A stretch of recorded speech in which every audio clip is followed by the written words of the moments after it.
Wannan ya ce, Malam, ni dai wallahi na kasance mutum marar sa'a a cikin rayuwata. Ka je ka nemi jalabi. Ka je ka nemi jalabi. Na san za ka ce, menene jalabi? Menene jalabi? Jalabi is a key of your life. Ma'ana makulli ne na buɗe gabaki ɗayan rayuwarka. Gabaki ɗaya rayuwarka. Jalabi kamar mai ne idan muka siffanta ka a matsayin mota. Idan mota babu mai, babu yadda za a yi ta tafi. Nan da nan babu inda za ta matsa. Jalabi yana sanya wa mutum confidence, wayo, basira, dabara da kuma iyawa. Ya zama maka wajibi ka nemi jalabi. Jalabi yana nufin taimakon Ubangiji, taimako daga Ubangiji. Akwai hanyoyi da dama waɗanda muke neman taimakon Ubangiji. Akwai hanyoyi da dama. Hanya ta farko ita ce wacce za ka ɗaga hannu ka ce, Allah, na roƙe ka, ka bani kaza. Ka biya mini buƙatata, ka taimake ni. Hanya ta biyu ita ce wacce za ka bi ta siffar ilimi, ta ɓangaren ilimi.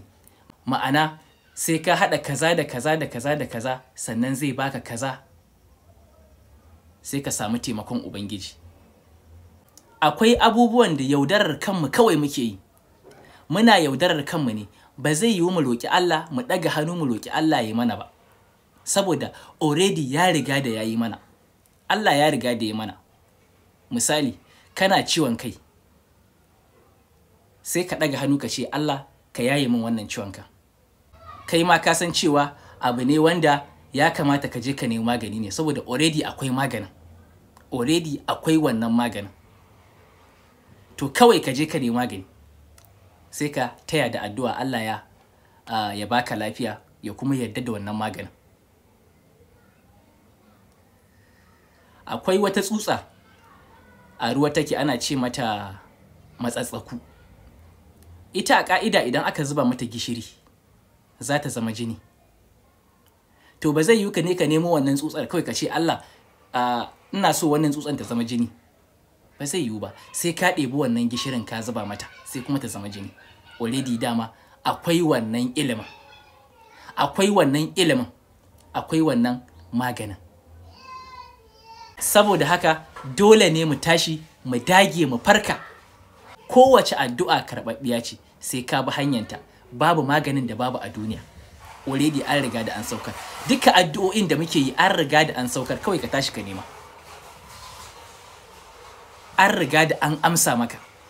Duk wata addu'arka a duniya an riga da an amsa maka, kawai ka tashi ka nemi inda take. Ka tashi ka nemi taimakon Ubangiji. Mu tashi mu nemi taimakon Allah ya ganar da mu inda sirrinsa yake. Inda sirrinsa yake. Ya ajiye sirrikan shi ta ko'ina, ta kowane ɓangare. Ɓangaren bishiyoyi, ɓangaren dabbobi, ɓangaren tsuntsaye, ɓangaren ciyawu. Za a haɗa kaza da kaza da kaza, zai bada kaza. Mu kuma roƙe shi ya yarda da al'amarin. Mu roƙe shi ya yarda da al'amarin. Ban face kada ka yi addu'a ba. A'a, idan ba ka yi addu'a ba, inda hanyar taimakon take ma ba za ka bi ba. Haka al'amarin Allah yake. Ka ba Allah sai ka samu taimakon Allah. Idan ka yi magani, Allah shi ne ya yarda da al'amarin. Nashi ne, iliminsa ne, kuma biyan buƙatarsa ce. Idan ka ji daɗin wannan bidiyon, ka yi liking, ka yi comment da sallallahu alaihi wasallam, ka yi sharing domin 'yan uwa su ƙaru. Zan gaya maka yadda za ka haɗa jalabi da kanka a bidiyo na gaba.